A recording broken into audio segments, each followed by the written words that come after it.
Hey guys, this is Kinnari Singh and a warm welcome to Glitz Vision USA. तो कुछ दिनों पहले अगर आप सबको पता होगा कि पारस ने लिखा था कि किस तरह से अनुपमा के शो का एनवायरनमेंट इतना ज़्यादा टॉक्सिक है कि अगर एक्टर्स का बस चले तो 80% ऑफ द एक्टर्स उस शो को क्विट कर दे। जिसके बाद शो में तोशु और किंजल का कैरेक्टर जो निभा रहे हैं एक्टर्स आशीष एंड निधि, उन्होंने एक मीडिया पब्लिकेशन को कहा कि कैसे पारस के जो क्लेम्स है वो बहुत ही फ़नी है और जो सेट का एनवायरनमेंट है वो बिल्कुल भी टॉक्सिक नहीं है, उल्टा वो बहुत ही हेल्दी एनवायरनमेंट है और कोई भी ऐसे शो को क्यों छोड़ना चाहेगा जो 3 साल से नंबर 1 पे है। तो खैर ये बात हो गई एक 1.5 हफ्ते पहले की ये बात है, लेकिन अब जो है पारस ने फिर से एक मीडिया इंटरेक्शन में इस बात पे आगे का अपडेट दिया है।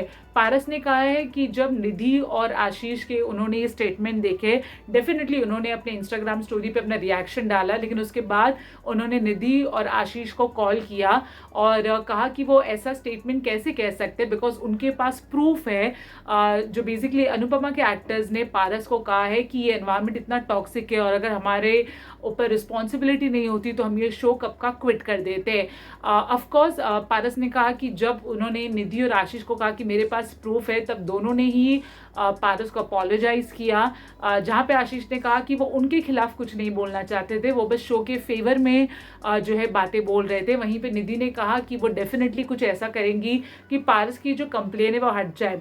इसी इंटरव्यू में पारस ने कहा है कि द रीज़न वो कहते हैं कि अनुपमा का जो सेट है वो टॉक्सिक है, वो इसलिए है कि वहाँ पे मोस्ट ऑफ द एक्टर्स के बीच में ईगो इश्यूज है, कोई भी किसी को अच्छा करते हुए नहीं देखना चाहता और बहुत बार ऐसा होता है कि लड़ाई 2 एक्टर्स के बीच में लेकिन ड्रैग जो है सब हो जाते हैं। पारस ने कहा कि ये एनवायरनमेंट कभी कभी इतना ज़्यादा टॉक्सिक बन जाता था कि वो अपना सीन कंप्लीट करते थे और वो अपने मेकअप रूम में जाते थे और जब तक उनका सीन नहीं लग जाता था वो मेकअप रूम से बाहर ही नहीं निकलते थे। तो ये कुछ बातें हैं जो पारस ने कही। पारस ने फिर अपने सेम इंटरव्यू में ये भी कहा कि वो मेकर्स को इसमें बिल्कुल भी ड्रैग नहीं कर रहे हैं। पारस ने कहा कि मेकर्स जो हैं वो अपनी जगह पे सही हैं और उनके तरफ से उनको कभी कोई इशू नहीं रहा है। It is the actors of the set जिसमें बहुत ज़्यादा नेगेटिविटी है।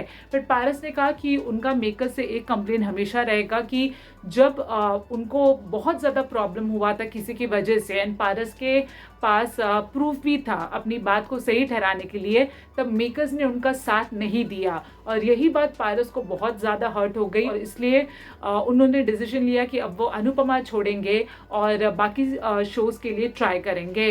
पारस जो भी कह रहे हैं it's all in the past and we do hope कि अब वो जो नई जगह पे गए हैं वहाँ से उनकी ग्रोथ हो। And talking about the set of Anupama, we do hope कि जो भी इश्यूज़ हैं एक्टर्स के बीच में वो सॉर्ट आउट हो जाए बिकॉज इश्यूज़ होना प्रॉब्लम नहीं है, लेकिन अगर इश्यूज़ इतनी ज़्यादा हो जाए कि एक एक्टर को शो छोड़ना पड़ रहा है then it is definitely not right. Do let us know whatever you think in the comment section below and for more such updates do subscribe to Glitz Vision USA. Hi, I'm Anagha Bhosle and y'all are watching us on Glitz Vision USA. Hi, this is Paris Kalnawat and you're watching us on Glitz Vision USA.